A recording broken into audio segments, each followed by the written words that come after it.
Eu sou Mário Persona e essas são as respostas que eu dei aos que me perguntaram sobre a Bíblia. Você perguntou por que é que não estaríamos hoje, como cristãos, obrigados a dar o dízimo, se o próprio Jesus disse nos evangelhos que o dízimo devia ser pago?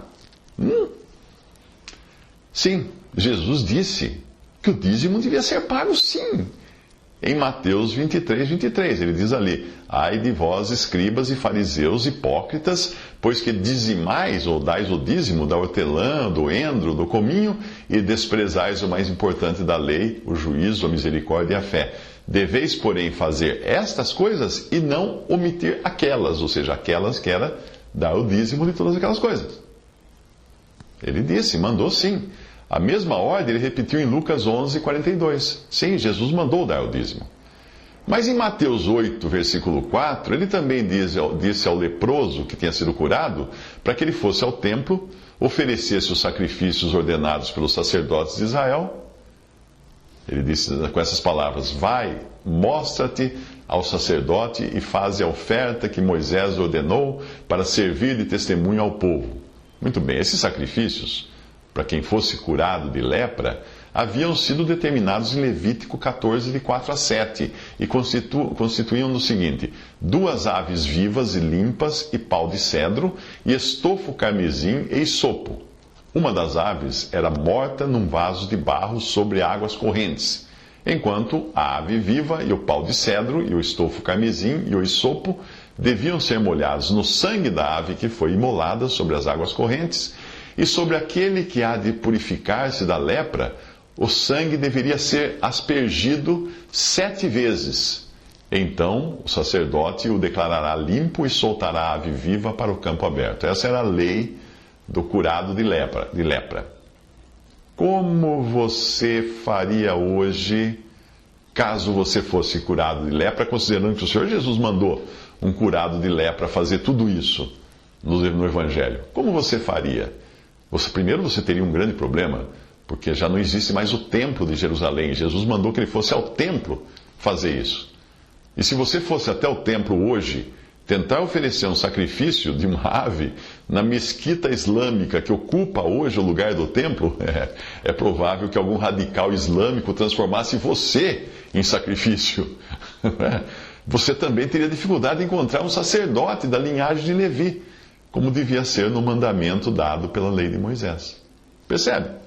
Em Mateus 5, 23 a 24, no caso de alguma desavença, alguma briga, discussão, Jesus instruiu o seguinte: se, pois, ao trazeres ao altar a tua oferta, ali te lembrares de que teu irmão tem alguma coisa contra ti, deixa perante o altar a tua oferta, vai primeiro reconciliar-te com teu irmão, e então, voltando, faze a tua oferta. E aí? Como você fará se brigar com o irmão? Isso terá sido um pecado, e no Antigo Testamento, o mesmo Deus que estipulava o dízimo fazia com que os pecados exigissem sacrifício de animais. Você sacrificaria um animal cada vez que brigasse com o seu irmão?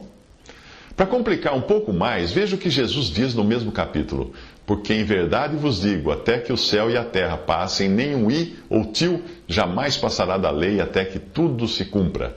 Aquele, pois, que violar um destes mandamentos, posto que dos menores, e assim ensinar aos homens, será considerado mínimo no reino dos céus. Aquele, porém, que os observar e ensinar, esse será considerado grande no reino dos céus. Mateus 5,18. E aí? O dízimo, a oferta pela cura e os sacrifícios pelos pecados, incluindo ofensas contra o seu irmão, eram ditados pela lei dada a Moisés. Portanto, se você quiser guardar um mandamento, como, por exemplo, o dízimo, você vai ter de guardar também os outros.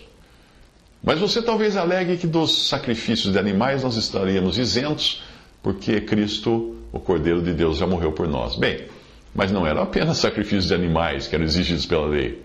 Veja alguns exemplos. Aquele que blasfemar o nome do Senhor certamente morrerá. Toda a congregação certamente o apedrejará, assim o estrangeiro como o natural, blasfemando o nome do Senhor, será morto. Levítico 24:16. Outra passagem. Quando um homem amaldiçoar seu pai ou sua mãe, certamente morrerá. amaldiçoa seu pai ou sua mãe, o seu sangue será sobre ele. Levítico 29, 20, versículo 9. Mais um. Também o homem que adulterar com a mulher de outro, havendo adulterado com a mulher do seu próximo, certamente morrerá. O adúltero e a adúltera. Levítico 20, versículo 10. 6 dias se trabalhará, mas o 7º dia vos será santo, o sábado do repouso ao Senhor. Todo aquele que nele fizer qualquer trabalho, morrerá. Êxodo 35, 2. Mais um. Porque se isto for verdadeiro, isto é, que a virgindade não se achou na moça, então levarão a moça à porta da casa de seu pai, e os homens da sua cidade a apedrejarão, até que morra, pois fez loucura em Israel, prostituindo-se na casa de seu pai. Assim tirarás o mal do meio de ti. Deuteronômio 22, 20 a 21. Mais uma. Quando também um homem se deitar com outro homem, como se fosse mulher, ambos fizeram abominação, certamente morrerão. O seu sangue será sobre eles. Levítico 20, versículo 13. Agora, para encerrar por aqui, porque são muitos os mandamentos da lei, semelhantes a estes, e punidos com morte. Eu vou acrescentar um mandamento que você mencionou. Vamos lá. Também todas as dízimas do campo, da semente do campo, do fruto das árvores, são do Senhor. Santas são ao Senhor. Levítico 26, de 27 ao versículo 30 em diante. Leia depois na sua Bíblia todos os versículos relacionados a esse mandamento. Mas, então, para a sua pergunta, se Jesus mandou dar o dízimo, a resposta, mais uma vez, é sim, Jesus mandou dar o dízimo, porque o contexto nos evangelhos é judaísmo. Ele está tratando ali com judeus, com o povo escolhido por Deus para habitar na terra. Não existia igreja. Havia o templo de Jerusalém.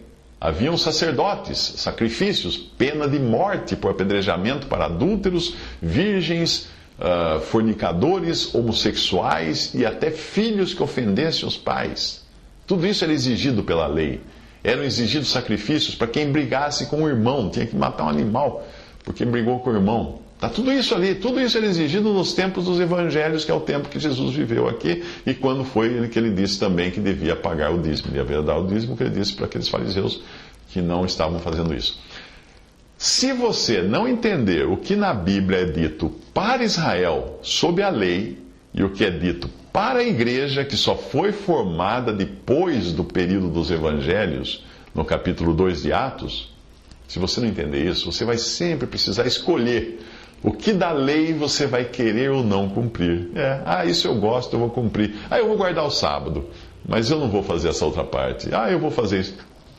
É isso que a maioria das religiões cristãs fazem, principalmente as que seguem a teologia do pacto.